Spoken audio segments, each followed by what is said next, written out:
Hi,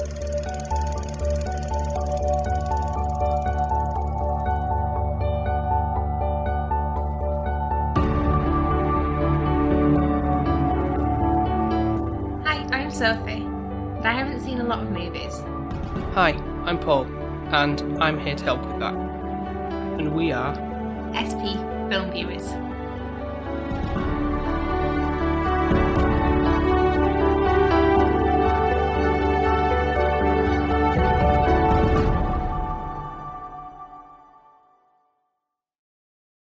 Don't take a look inside that book, because you might get shook and be like, what the Fudge? fudge? Hello, everyone, for our second viewing of Spooky Season, and much to Sophie's delight, once again. Definitely. Hey. I can't wait. I think I'm just counting down the days now. We are going to be talking about the Babadook. But we're not alone in this journey. No, we're not. And it's not the Babadook that's joining us, thankfully. No, thankfully not. Now, we have two very special guests from the horror movie review podcast. They're Terrified and Tipsy. Hello, guys. Or gals, should I say? Ladies, young ladies. Oh, I like that. Thanks for having us. I'm very much welcome. I'm glad you could join us, because I thought, for listening to your show, and it's like one of you's very much into the horror genre, really, and the other one isn't. So it's like, that's kind of like me and Sophie in a way, kind of dragging her kicking and screaming, watching these scary films and everything. So I thought you'd her to do it. a great guest to have on for the show, and we settled on the Babadook as a choice. So is there a reason why you chose that one in particular, or is it just because? We knew we wanted to watch it because we wanted to watch it for one of our episodes too. So when we were kind of tossing movie ideas back and forth, we were like, well, that's perfect, because we wanted to watch that anyway. So. Yeah, and it's so popular. I mean, it's one of those ones that, if we get any kind of suggestions as far as what movies to watch, the Babadook is one of them. It's always on the list. It's always on the list, but we haven't covered it yet. We haven't reviewed it. So yeah, we thought it would be the perfect time, kind of get something fresh. Definitely. And I've never heard of the Babadook until I watched it. So you can tell I literally, horror is put in a box, not even underneath my bed, and I do not want to open it ever. And I think that's when you were like, oh, the Babadook. And I'm like, that doesn't sound so bad. It sounds okay. Not at all. Okay. Yeah. But yeah, it feels like my level of scariness with this. I'm okay if somebody's running at me with a chainsaw, because that's something that will be maybe coming up. And I'm okay if it's a person. I don't know why. If it's something supernatural that I can't kind of contend with, that freaks me out, because how can I kill it? I can't. Okay. So I can't protect myself. If it's dead already and it's haunting me, what am I going to do? Whereas if I can run, I could probably try and injure somebody if they were trying to attack me. I hope I would be able to do that. Thought about this. Yeah, but I feel the opposite of that. I feel the complete opposite, because just like you, I hate scary movies, but the ones that are paranormal are harder for me. I mean, I'm sorry, they're easier for me, because I'm like, okay, well, that could easily just be made up. Like, it's easier for me to think like, okay, that could be BS, But if it's someone with a chainsaw or like a serial killer, I'm like, okay, that's real. Yes, that can really happen. I want nothing to do with that. Too real. I'm over it. So I'd rather do paranormal than a serial killer any day. Really? No, I'm the opposite. Yeah. I'm fine with that, because I would not put myself, I'd hope, in a situation like they always go into a woods or something like that, and it's like at night. God, and I'm like, so cliche. Yes. I'm not going to do that, so I'm not going to die. So that's my mindset. Like, I'm not going to put myself in that situation. Like, I'm smarter than them. I will survive this. Whereas the Paranormal Activity, we have with my mum, she did bring me to a spiritual church, and she's all about the afterlife and everything like that. So when I was a young child, I think this is where paranormal and any spirits or anything like that, it freaks the living crap out of me. I went to this church, and it was only a Christmas special. And where you like kind of have carols and you light a candle and you sing. Yeah. And this man went, you've got the gift, you could speak to like basically dead people. And I was like, I was only about 11. Mind your business. I was like, oh my God, please don't tell me that. I never want to do that. And it's like, oh, you're wasting your talent. And I'm like, no, I'm not. Like, I'm good. I'm going to suppress it for as long as I can. Don't ever say that again. Yeah. And you're like, sir, I don't know you. Please go away. So I think ever since then, anything paranormal, I'm like, oh my God, I could actually speak to them. This person said that. And I do not want that. And you love stuff like that, don't you, Paul? Oh yeah, I would. Yeah, I'm very much interested to know because you think you maybe like you've maybe seen ghosts and stuff. And I'm like, believe the truth. I kind of want to, and not that I don't believe, because I kind of like the concept of it, but I've never like encountered that to be like really spooked and then be like, no, I don't want anything to do with this or anything like that. So I haven't got to that point yet. So it's like kind of like that push. I wanted something to happen and then be like, whether I like it or not is, I guess, is a change my opinion, my factor on it. But there's a thing just down the road, and it's a manor house, and they do like a haunted room, and they say you can walk in and kind of feel the presence, and then you can sleep over there around Halloween for a night. That'd be neat. No. I would no 100%.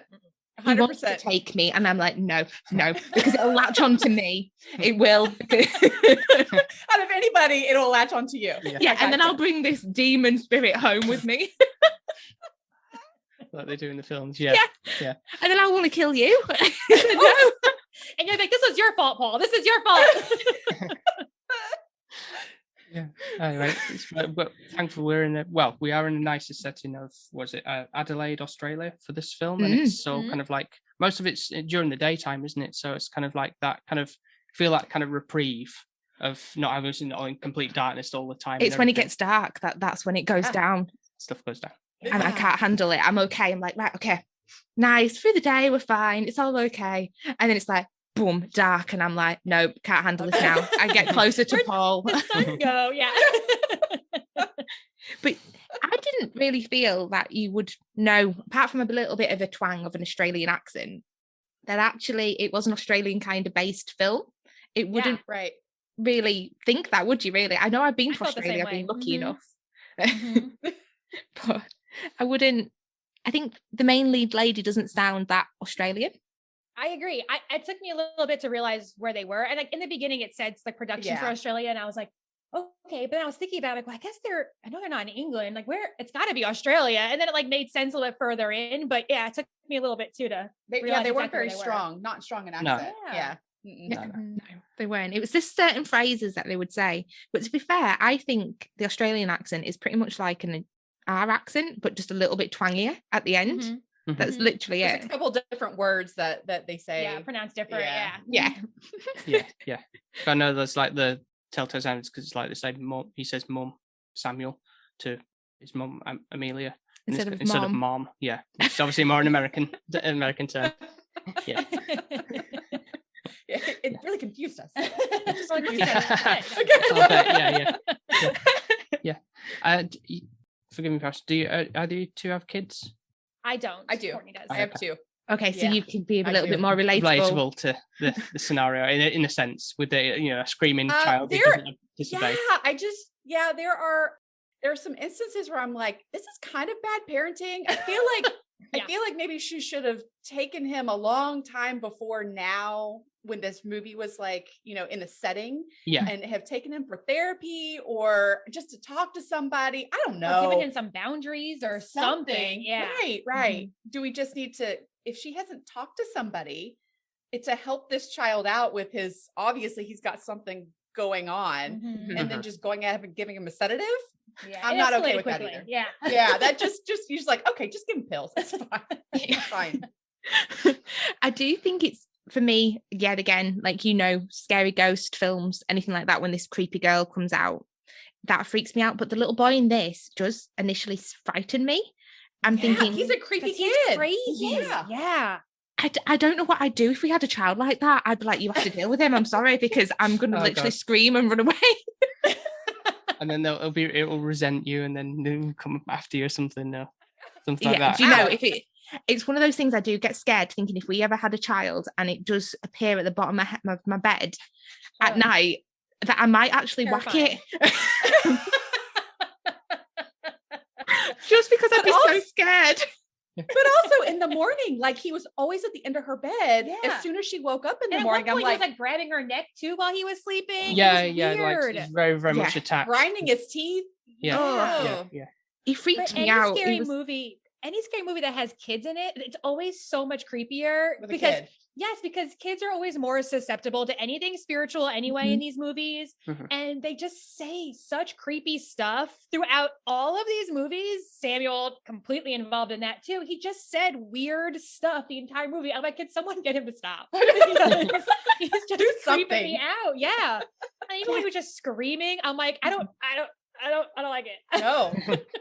I didn't like it. The screaming, literally, I was like, I just can't cope. There's obviously something seriously wrong with this boy. We need to do something now.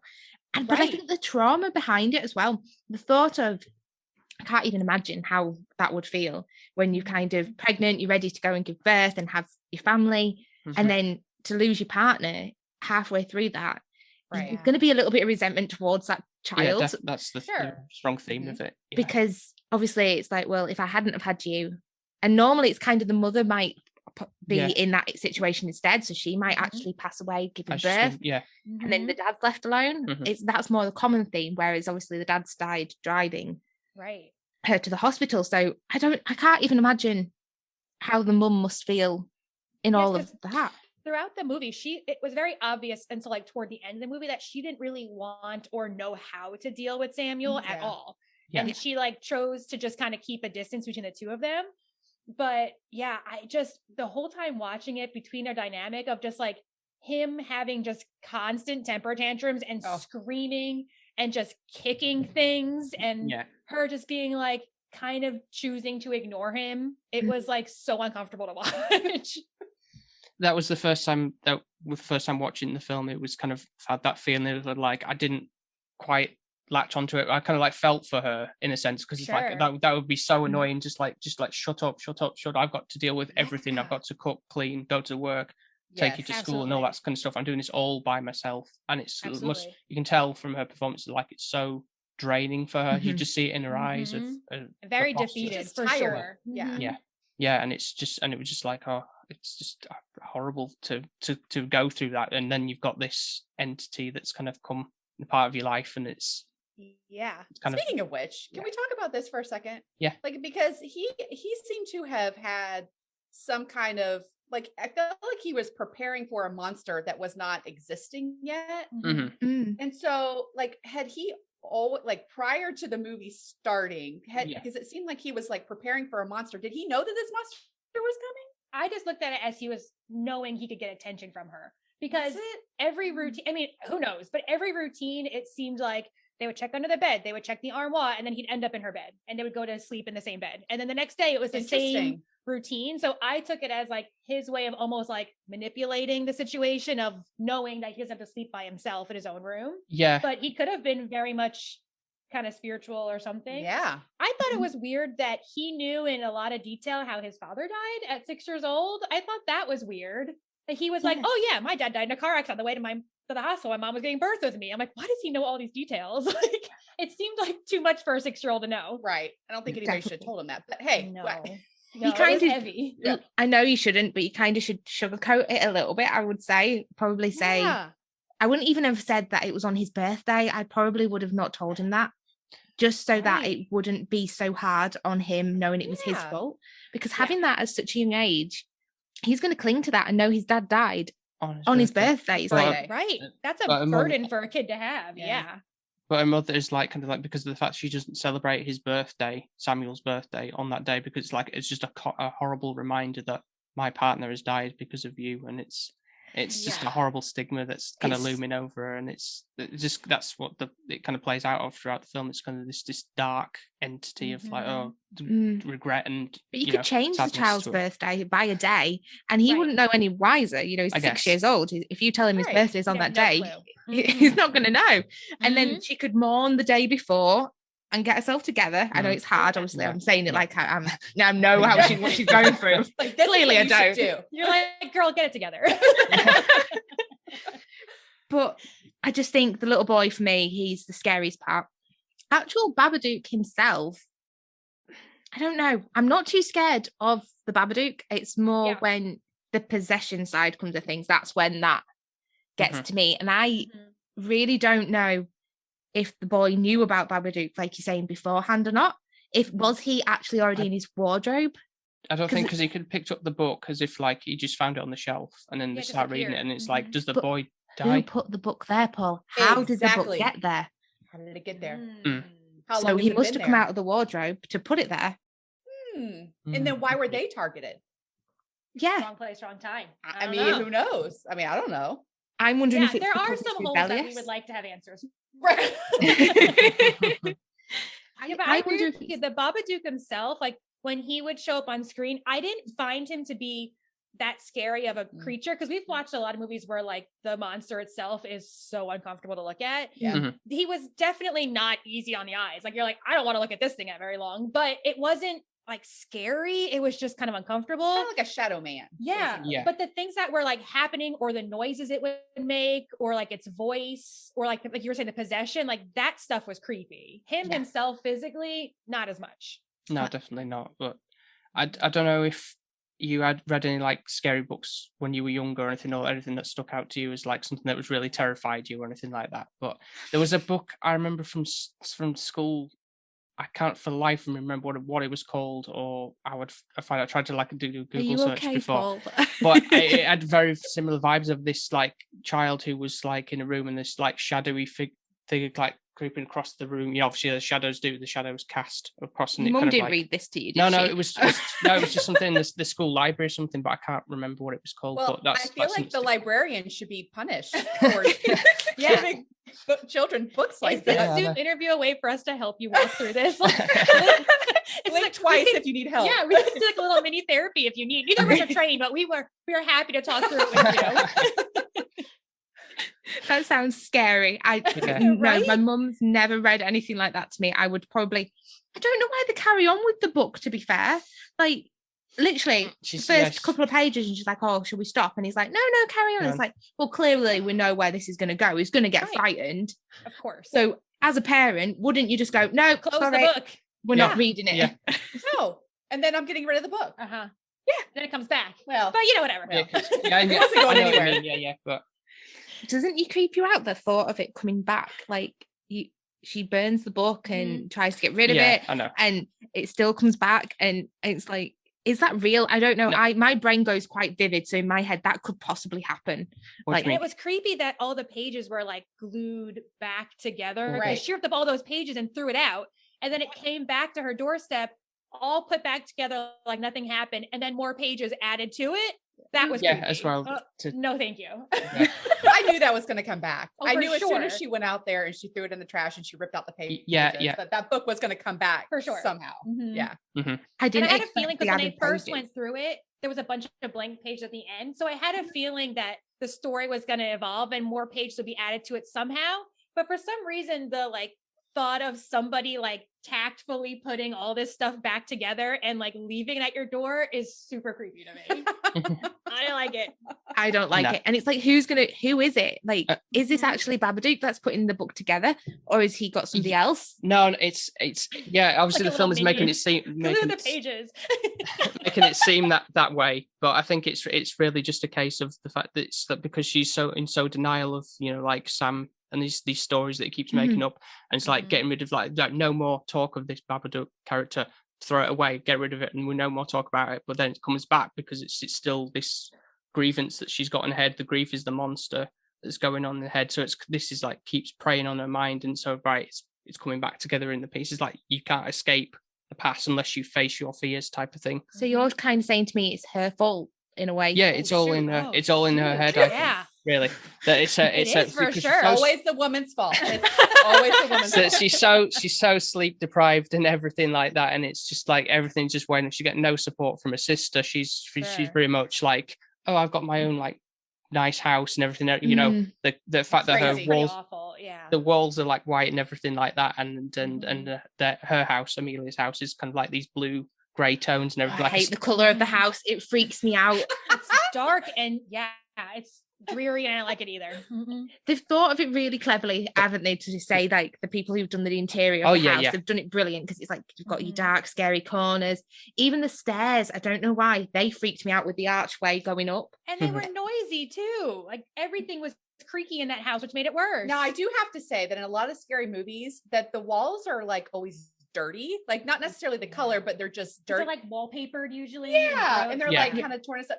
This actually wasn't that bad, other than when the cockroaches started coming out of the wall. That was a little dirty to me, but I think it's just with the cockroaches.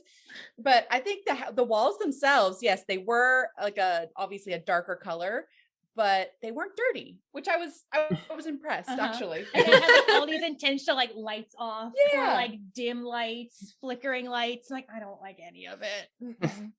No, it did have like a very storybook feel. I felt like to obviously, I guess that's what the theme they were going for, to match the fact that it's like a children's book that they're talking about, and for almost like Eastern European in a sense, like the way, you know, like the Grimm's fairy tale type of vibe. I think is what they were kind of maybe going for. Just don't like anything scary. I don't, and I kind of don't blame. I think the sister's a little bit horrible in this. Yes. Oh yeah, But no, she I is. kind of can relate a little bit, because like if that was me and I had that child, and I had a child that had kind of got its shit together, I'd be like, can you not please mess my child up? Because I think that would highly level me to my anxiety, and my head would go like Amelia's on overdrive. So really, you're saying to me I'm open to Babadook coming into my head, aren't you, when you said that? Oh shoot. Maybe, I don't know. That it did scare me, because I'm thinking, I actually, by the end of this film, the thought of something coming into my house that I don't have the power to do anything about, and I actually did have a nightmare of Babadook being on the top on my ceiling, you know, while I was asleep. Oh my god. Not Okay. See, I don't have that issue. I can I disconnect, and I've said this before, but I can watch something scary and I can immediately go to sleep, or I can go outside for a walk in the middle of the night. Well, Like you I'm not. watch Dateline before you go to bed. Oh, I watch Dateline every night. Yeah. So yeah, when I watch scary movies, I just don't think about it as soon as I'm done with it, and it doesn't resonate with me. Like there's a couple things that we have watched that it's kind of like stuck with you a little bit, like Hereditary, and I know that one really messed with you, but there were some things that I don't do gore and things like that. Paranormal stuff, not so bad. This wasn't bad to me. This was. Now I'm sorry that you had like nightmares and stuff about it. Paul knows anything like ghost, paranormal, anything like that, it's like my level of scariness just goes higher. Anything that comes after me, I can see it physically and I know it's a human, I'm fine. But I think I even thought, I was thinking I heard a noise upstairs. I'm like, what's upstairs? I got myself to that level of anxiousness. But I do have a bit of gripe with the fact of when there was the knocking of the wardrobes. I'm curious. I would not do this, and I'm interested to see what any other woman would do. You've got your son with you. You can hear the knocking of the wardrobe. You hide underneath the covers. I would not do that, because I want to see what was coming at me. Yeah. I'd be checking it.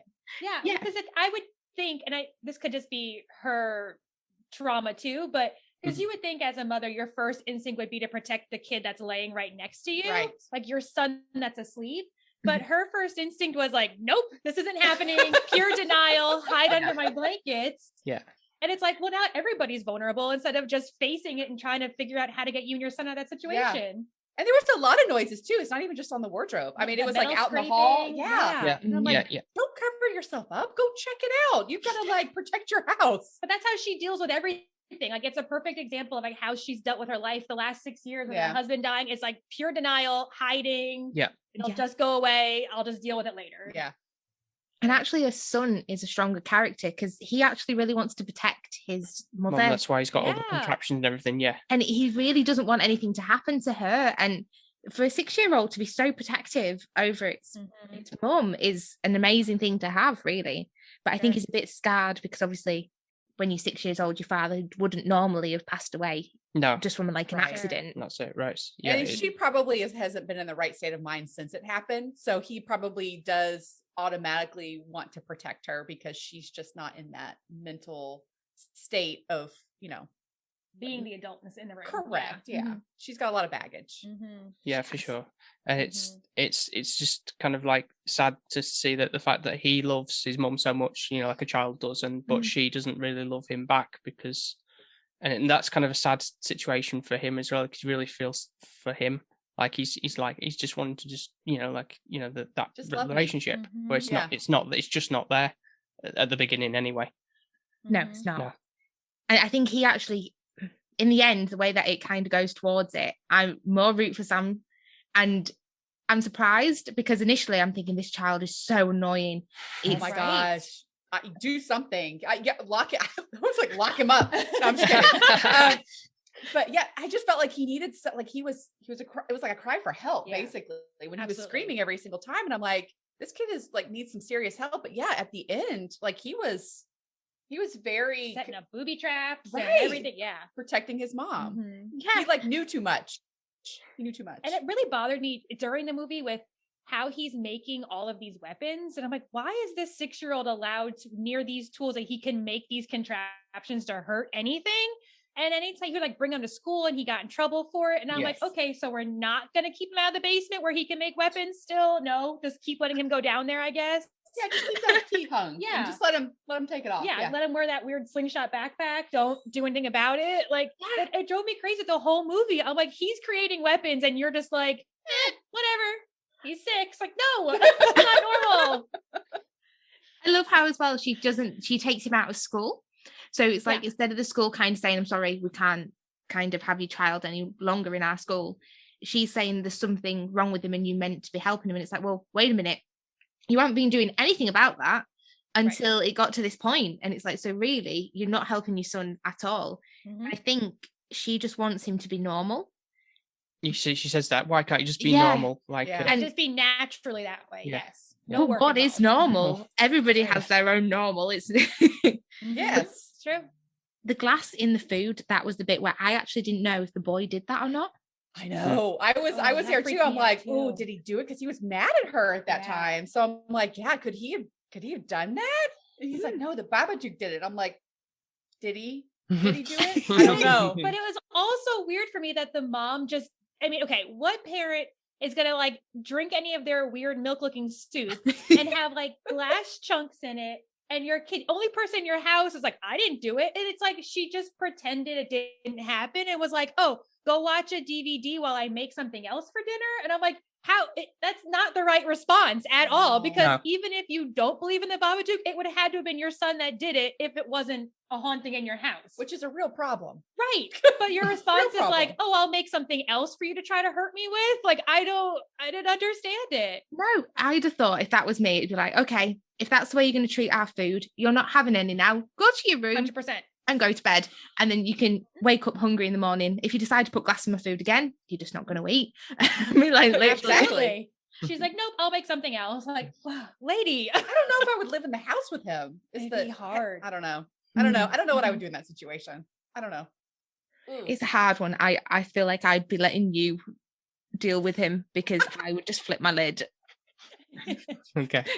I feel like you're going to be the kind of parent anyways. I'll be the fun one, but then I think Paul's the bad cop, you're the good cop. That's what Yeah, it is, right? I You feel guys like- have that dynamic already. I feel like it would be, you'd kind of tell them off and they would listen. Yeah. Whereas Stern. Yeah. yeah, they'd laugh at me if I told them off. They'd be like, "He really, mummy, you're yelling at me."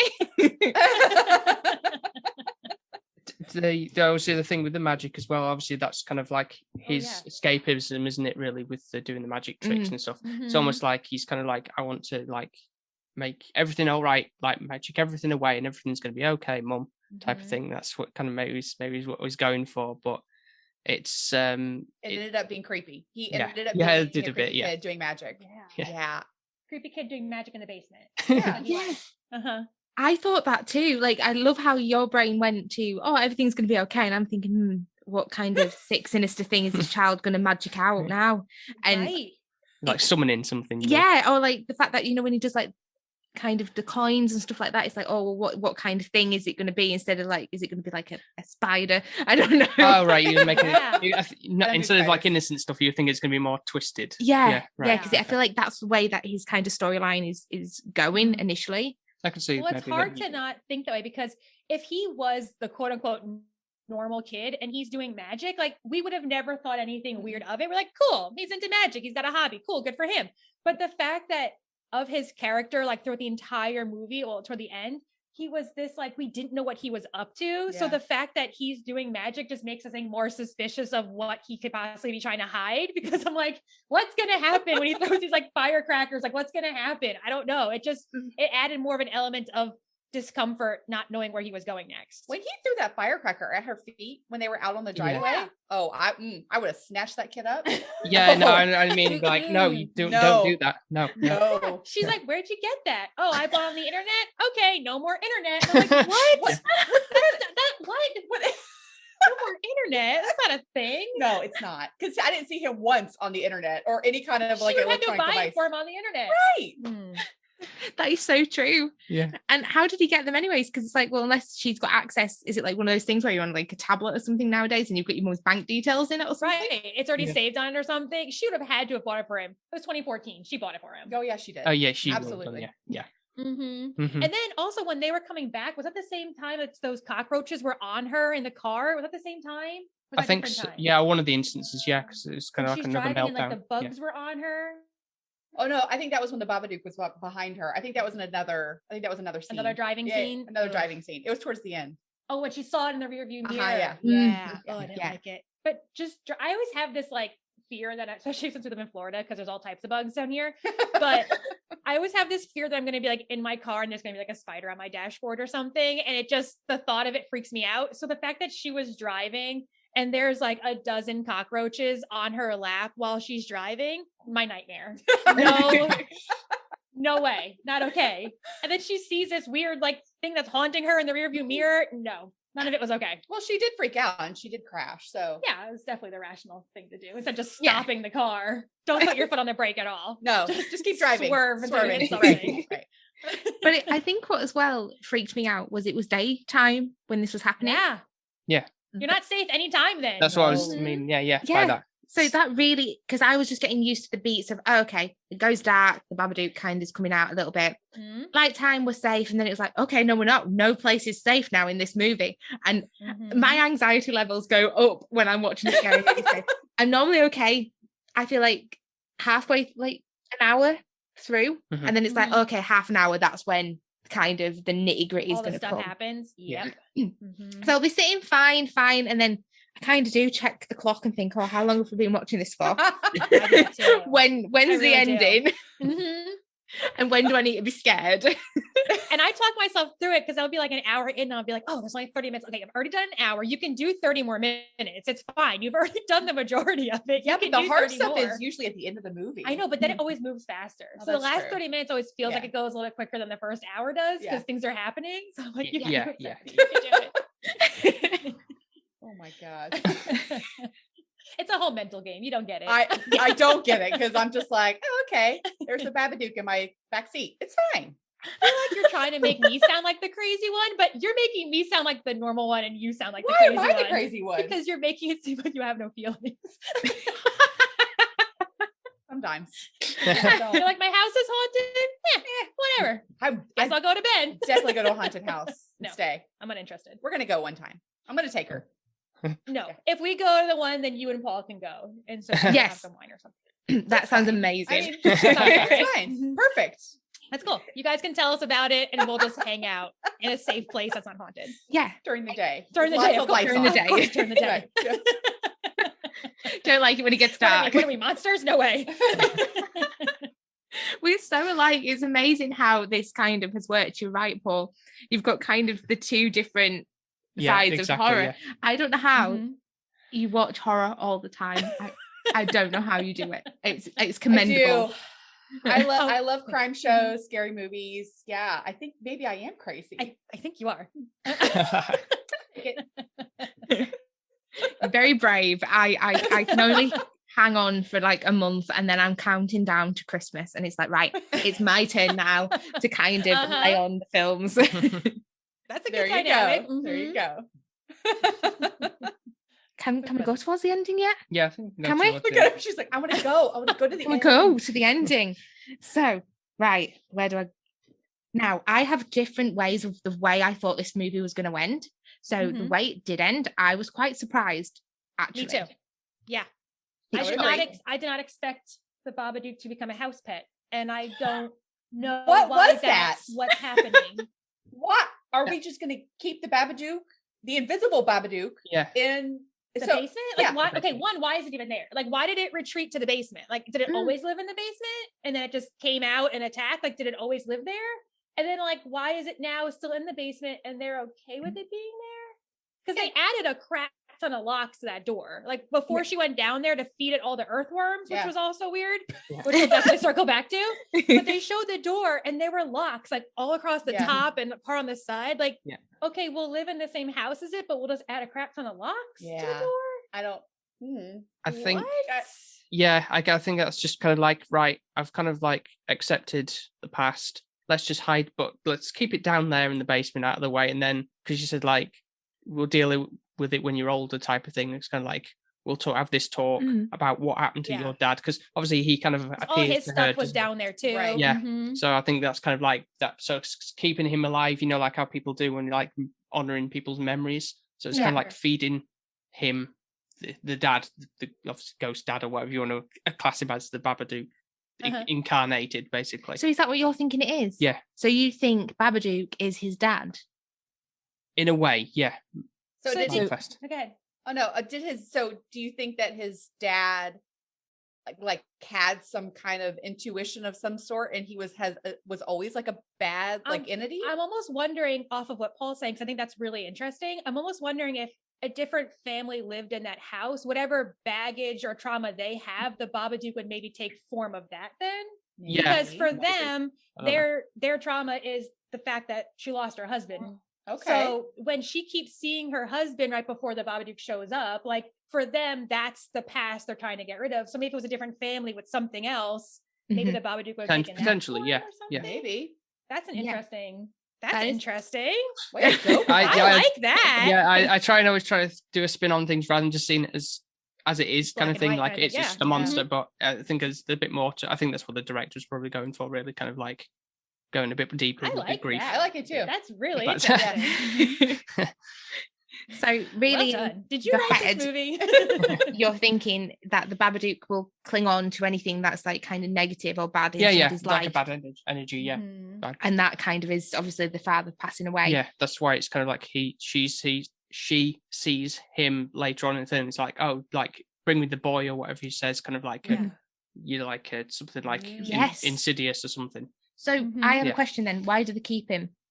Does she then think that's her husband downstairs that she's feeding them earthworms to? I guess so. Maybe, I don't know. But there must be a reason other than the fact that it's just kind of just like just keeping his memory alive. But we'll address that at a later date. Yeah, she does. I think the weird part too was the fact that, like, yes, the whole feeding it earthworms is very strange. So I don't know what that's about or how they figured out it with like a bowl of earthworms. So all of that's weird. But then she puts the bowl down and we don't see it, which is always the creepy part of it because we don't see it most of the time. And it goes and like lunges at her and she has to like talk it down like it's an angry dog, you know? She's like, it's okay. No, it's fine. And then it just retreats and takes the worms with it. And I didn't fully love that idea that it was gonna charge at her, but then she can just be like calm and be like, no, it's cool. And then like, be like, yeah, I'll go eat my worms. It's like it's like they ran out of a storyline and they're just like, let's just put a bowl of worms in here. We got some in the backyard. Yeah. I didn't love the fact that it like could have attacked her, but didn't, because I was still thinking that the movie wasn't over yet. Like when they were okay and she didn't hurt Sam, although when she hurt the dog, I did not like it. I didn't watch it. I agree. I plugged my ears. I wanted nothing to do with it. But I knew when she was reading the book and saw like the next couple of chapters of it, I knew that the dog was going to go. Like I knew, because I knew she wasn't going to necessarily, I felt like she probably wasn't going to kill her son, but I was like, well, the dog's probably the next target then. So I was thinking once they kind of got out of the basement and they were all bloody and it was fine, I was like, I think she's still going to hurt him. Like I was not convinced the movie was over. And then when it was, and they were like having this picnic in the garden and the social workers were there and she went into the basement, I was like, is something still going to happen? Like I still wasn't trusting that it was over, but then it was. And I don't know. I have a question. So let's, theoretically speaking, let's just say that they're going to move. Is this something that you have to disclose when you are selling? That your basement's haunted? Maybe, that there is a demonic entity in your basement? Is that? I mean, I think morally you should, but you probably don't legally have to. They're probably going to question all the locks around the door. Yeah. They're going to be like, what's... And if you remove it, there's all those holes there. You're like, what happened to your door? I feel like Well, it depends on how savvy she is. Like, for example, I would never buy that house. Even if it was a really good value, I would not buy it. However, if there's certain people that like that, that they maybe would, she could ramp up the price and say, I've got a demon or something or in my basement. And I think some people would pay for that. Just to say their house is haunted or it has something weird. Yeah. Not me, no. I like that because I probably would be interested. Look at you. You spun it on a good selling point. Positive. No, it's a good selling angle. I like that. So you could up your price, anyone would want it. But I actually thought Sam might die in this. I did actually think the mum would get possessed and the book would follow how it said. So I thought so too. Yeah. So the dog gets strangled, which is absolutely horrific. And you know me, I actually prefer to see humans die than actual animals. Absolutely. 100%. Yeah, in these films, the I don't want animals anybody to die, but if I'm watching a scary movie, animals going, not okay with ever. Yeah. I just feel like it's not fair on an animal as much as a human. I know that sounds daft because an animal, it's like they're more innocent. Well, they didn't do anything. They're not innocent. They're not involved in all this weird demonic crap happening in this house. Yeah. So obviously she was obsessed. No, she wasn't possessed at that moment. But I loved Sam in the end. It reminded me of Home Alone a little bit with his little booby traps that he was doing. With the tripwire and everything. Yes. Yeah. And it actually made me laugh at this point because I didn't think that this is where the film was going. So it really surprised me. And I was like, okay, go Sam. You've been this pain in the ass child for God knows how long. Yeah. And now smart kid too now. Yeah. Perfect. And I absolutely loved that ending. But I'm the same. I did not think when they were sat outside and it kind of went like this almost silence. Yeah. And I was like, is that going to end that way then? And that's it? Or is it, then they sat outside and it's his birthday. And I'm like, I was really shocked that it ended on a happy-ish note for a scary-ish movie. Yeah. Yeah. And it kind of like almost ended too soon, like abruptly. And I'm like, I kept feeling like it was going to happen. And I'm waiting. And then the credits come up and I was like, did I miss something? No, you didn't. It just ended. Ended. Yeah. Yeah. I don't know. Not that I want anybody else to die, but I thought like it would be like wrapped up in a nicer little bow, maybe. I don't know. Well, I think they thought that they did that. Or maybe they did it on purpose and they were like messing with us. Is there a second one? No. Do we know? But I did know, but I looked on IMDb because I looked at like some fun facts and stuff for like our show. And it said on there that Jennifer Kent, who like wrote and directed it, which one, good for her, girl power, good for her. That's right. Two, she said that she has all the rights to the movie and she's not doing a sequel and she won't let anybody do a sequel. Interesting. So I guess it like, but I can see like the way that movie is, there's really no place else to take it unless it's like a different family. Yeah, somebody else moved in. But then it's like, it's just the same things happening to them, just with seeing different things. So it's not really like going to be a different story, Yeah. Maybe there's more pages that are going to be added. I don't know. I mean, she could do it if she wanted to. Yeah. But she did actually, this is like a first feature film, but she did actually do a short film. I don't know if you know this from the IMDb thing. That it was a 2005 short film called Monster. And it's basically like an abridged version of what this film is. So it's obviously concepts from that short film that she made. And then obviously expanding that into a full length film, so which I kind of watched, cool. and it was quite interesting. There are a lot of similarities. There wasn't a book involved, but there was like a monster in a closet type of thing, and but it was only like 10 minutes long, but it was kind of like had similar themes in it, but it was all like black and white, like the films that she was watching on the TV, which were kind of like that. Oh yes, it was German expressionism type thing. I don't know why she was watching any of that on the TV. I would never watch any of that.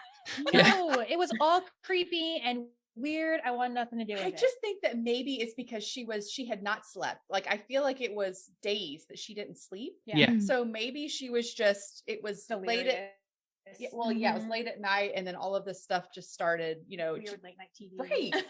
I mean, I don't know what kind of TV they have over in Australia, but I don't have anything like that here. I don't know. I'm not watching it. No, I don't know if I mean, it wouldn't. Why? I don't know. I could watch like a crime show. I'm okay with that. But like, I could see if it was like the old timey, like Dracula or Frankenstein, something like that. If it was like on TV, but it was like, this stuff was just like weird. Unless it was in her mind. Things, maybe. Ooh, because she was that. watching at one point after she kind of got possessed, and she was seeing the Babadook on like random shows that she was watching. yeah, he showed up. So maybe I don't know.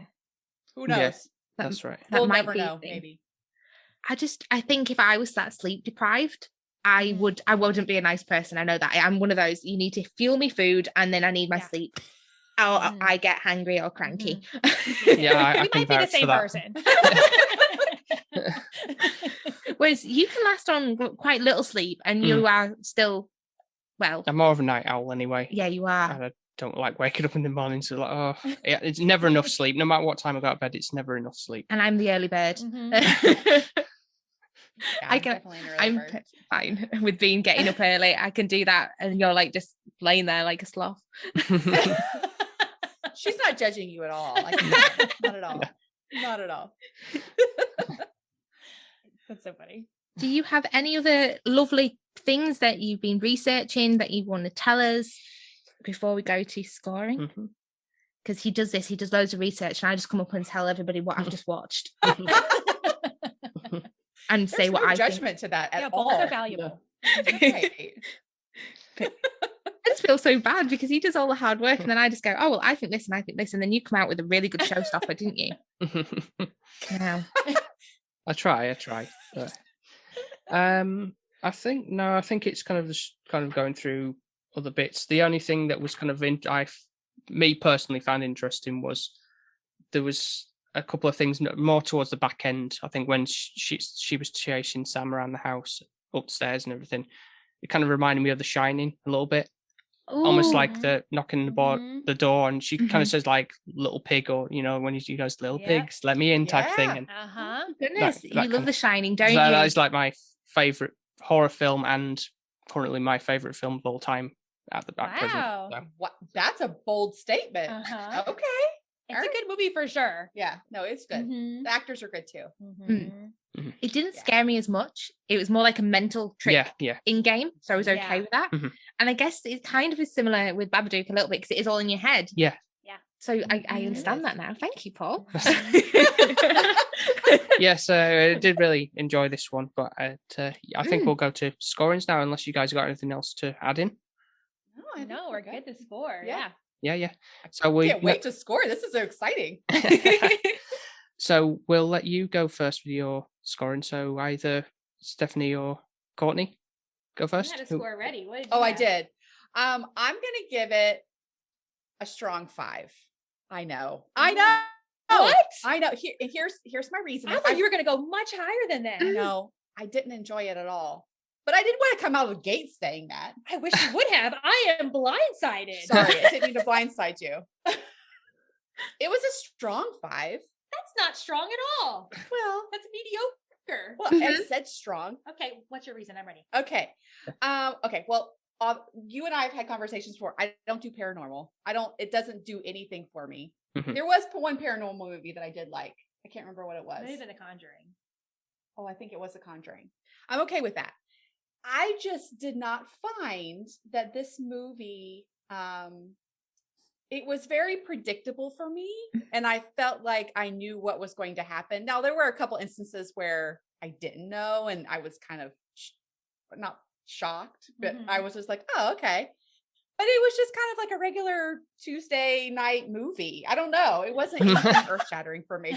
The Babadook was not scary at all. He just had long, creepy fingers. Yeah. I don't know. It was a 5. I'm giving it a 5, and I'm sticking to it. Okay. Wow. Take that. I'm going more with a solid 8. Oh, you liked it. I did. I actually did like it, even though I thought it was creepy because the voices that they had for the Babadook when he would like call them, or just like the whispering, like I don't like any of that crap. But I thought the movie was super creative. I thought the way it was filmed was really cool. I thought the characters themselves were cool. The Babadook, yes, him himself wasn't scary, Right. but everything that he was doing to them was super creepy. And I just liked the movie. I thought it was super creative. So I'm giving it an 8. Good for you. I'm surprised. I'm not going to lie with the scoring, but everyone has their own opinion. So I'm quite surprised at how highly certain scores are, and shocked at a 5. I'm not going to lie, but I love it. But I'm guessing for you, it's not that scary. So it's like, it didn't do anything for me. Well, I don't know. And you said it was creative, and I did think it was creative. I did it. I wasn't. I don't know. There was just something. Enough about me. Go ahead. You tell me. Do I go first? Yeah, you go first. Okay. Always. So for me, I don't like scary films. However, I like a happy ending. And it did give me that. Okay. So my brain went really sinister. I was like, I did think it was going to follow suit with the book.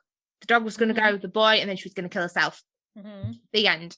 So I'm pretty much, that's what the book says. That's what they're going to do.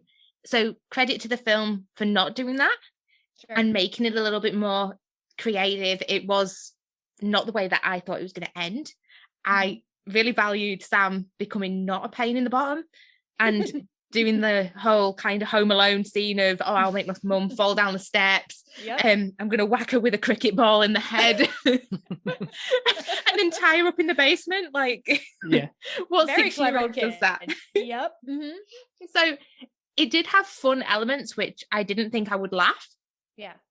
So I can't really complain there. I think for a scary movie, it did cling with me. And I think, to be fair, we did do 2 in one seating, didn't we? But this one was the most frightening. But that's what I guess you want from a scary movie. You do want to be frightened. So my score, I would say it's going to be a 7. So it's in the middle. And I'm quite being generous here. So the last time we watched Blair Witch, didn't we? On our previous episode. And I was anxious all the way through that film. That would be freaked me out. Yes, definitely. So I think this one, just for the ending alone, that's why it's scored higher for me. Okay. You're happy with that score? Because I know you were really upset last week. Yeah, it was kind of stuff like, really? Because you really liked the Blair Witch Project. Yeah, I do. I genuinely think that's a really scary film. Yeah, it is. That's why I didn't like it. Right. So for my score, I'm going to put it at an 8 also. Mainly because I think it's not inherently scary as especially as the amount of times I've seen it now. It's kind of like, I wasn't really terrified when I first saw the Babadook anyway. As a presence, he's not like, it's creepy, but not like, oh my God, I can't sleep at night type of thing. That didn't come across to me. But as I've kind of like rewatched and researched and got into more about the drama that's involved in the reasoning why the characters are how they are and what the things represent, it kind of makes a lot more sense in a more of a mental capacity rather than just a supernatural presence that the character of the Babadook has. I think it really plays to its strengths, really. So it's really, I feel like you get more out of it than just your general horror film, really. So and yeah, there's creepy elements, and you feel for the mother all the way through, even though she's, you don't always agree with her at times, but you also don't agree with how Sam is acting out anyway. But you're kind of playing off each other, like, well, if you behaved and spent more time with him type of thing, then this probably wouldn't have happened kind of thing. But obviously that's not how, you wouldn't have a story otherwise, would you? So Right. Yeah. So I think, I think I'm putting it an 8. Is it a high 8? Yeah, high 8. High 8. Yeah, high 8. What would make it a 9? I'm guessing if the Babadook was more scary and actually had more like an impact, because I feel like you could take him out essentially, and it could and peel it back a bit, and therefore it'd be more of like more of a drama, wouldn't it? More like a thriller drama in a sense. Without the Babadook, it's not really a horror because the visual of the Babadook doesn't even need to necessarily be in the movie. Yeah, that's what I was about to say. Like the book itself, like him being in the book is fine, because then it kind of like plays with our mind a little bit as weird stuff is happening in the house.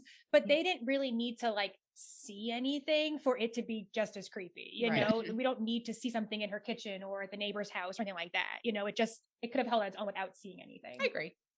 Yeah, and that's linking literally with the Blair Witch Project, because I was like shocked and dumbfounded that nothing jumped out to scare me.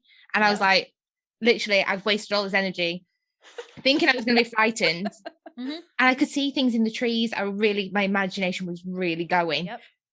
And there was nothing. And it's like, and I even said to you, well, what does it look like?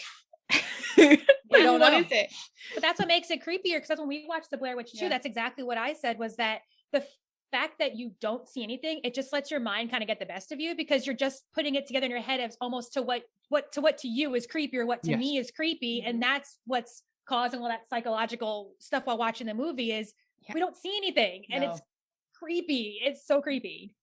It really is. And I think it's the anticipation of waiting and thinking you're going to see something, and then you don't. I was a little bit let down at that though, but then you said it would spoil the film, didn't you? Yeah, I think it would really. I think it would have too. Absolutely. Yeah. Sometimes it's just better that you don't see what this creepy character is and just keep your mind, let your mind do the thinking. Yeah. That's the way worst the thing. Blair Witch ended, that stuck with me. Just like the way that film ended in itself. Oh, that freaked me out so much. For a couple of days, I was like, it haunted me for a little bit. Yeah. Well, movie's rough. my thing was we kind of did the Blair Witch and then we did Babadook, and it was like Friday night and then Saturday night. And then like Sunday night, well, the nightmares just kicked in. You didn't stand a chance of having normal dreams at all. No, not at all. No. I think that's brilliant scores, actually. Not too bad. I think that kind of, it went up and up. Yeah. I wasn't expecting a 5, so I'm not going to lie, but... Oh, wow. Surprised you guys. It sounds like you disappointed everybody. I did disappoint everybody. It's fine. But it's fine. That's That's right. You're entitled to opinions and stuff. Yeah, I know it's obviously for a scary point. It's probably not that scary, but I think more of in a drama a sense than it is. It's very strong. Yeah, and I think for me too, because we've watched a bunch of scary movies now, and there are some that we've watched that even though I genuinely hate being scared and watching the movie, I am so uncomfortable watching it. But when it's over, I can appreciate that it was a really well done movie. Yeah. No matter how bad it made me feel watching it. So. Because we talked about Hereditary before, the Blair Witch, even this movie, like, even this movie I didn't find to be as scary as the ones that we've watched before, I did appreciate the creativity of it. So I think for me, that's why it scored a little bit high. And other movies that we've watched just are didn't similar find to the that creativity too. either. Yeah. Like, I don't. I thought it had cool transitions and scenes, and I don't know, I liked it. I don't know. I think I'm being very hard on this movie, and I agree. But I expected more from it, and maybe that's where it came from, because everybody loves this movie so much. And then I was expecting to be blown away. And that's probably where my low score is coming from, just because I felt like it didn't live up to what the hype was. Yeah. Okay. It didn't. I can see that. So, I understand that completely. There's so many films that everyone says amazing, and then you're watching it like, really? You're like, what? Seriously? Yeah. Disappointed then, yeah. Because the bar set so high for us. So I can see that. Yeah. Yeah. No, I appreciate where you're coming from on that one. And especially since you watch so many scary films. Like, this might be like, this is nothing on me. Just a regular night. Yeah. Oh, thank you very much, guys, for joining us on this episode. Sure. Thanks for having us. Yeah. This was fun. Where can everybody find you? So we're on anywhere you listen to podcasts. You can find us there. The best place to find us is our website. It's tipsypod.com. It has all of our social media on there and ways you can find our show everywhere else. And on Twitter and Instagram, I presume you've got the handles for those? Yes, it's all on our our website, but we have a Facebook, an Instagram, a Twitter, a TikTok, and a YouTube. Cool. So they can find you everywhere. Yeah. Everywhere. Definitely. And our YouTube is fun because we do these mini scary movie watch-alongs that we watch on YouTube. They're like 10 to 15 minute mini horror movies, and we do like live, we record ourselves watching for the first time. So those are kind of my favorite. I think they're really fun. It's kind of a train wreck. Yeah. It's very just our right then and their reaction to the movies. Yep. Which of course are different. Well, I'm floored by usually what's going on in the movies, and then she usually scares the crap out of me by her scared reactions, and it's just that sounds amazing. Yeah. That's on our YouTube channel. I think those are like one of my favorite things that we do. I just think they're just goofy and entertaining. They're authentically us. Cool. Yeah, I'll definitely be checking out some of those. Yeah, and any of our listeners, definitely go and check them out. They're amazing, especially if you like horror films.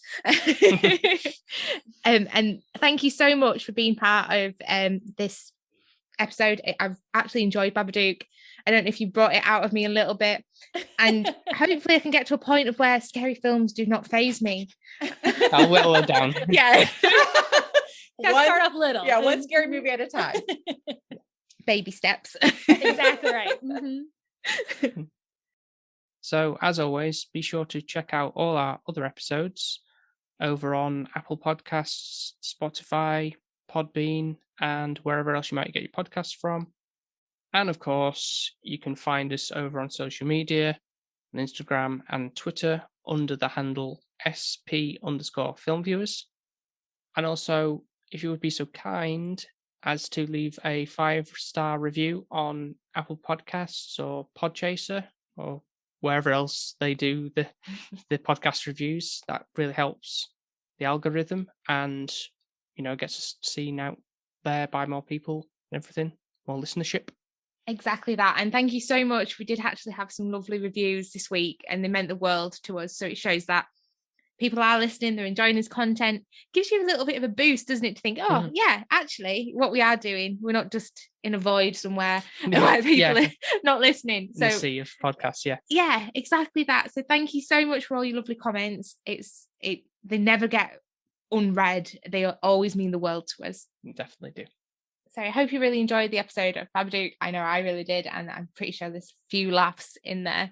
Also, we had amazing guests, so go check them out. And especially if you love horror films, because that is what they cover. And there's so many horror films out there that Sophie doesn't even know exist. Yeah. Which is maybe good. I don't know if we'll go through them all at some point, but there's certain ones I think you probably like. Nah, I'm not even going to attempt to show you there. I'm just going to go to Terrified and Tipsy now and look at what they say and then be like, well, actually, no, we're not watching that.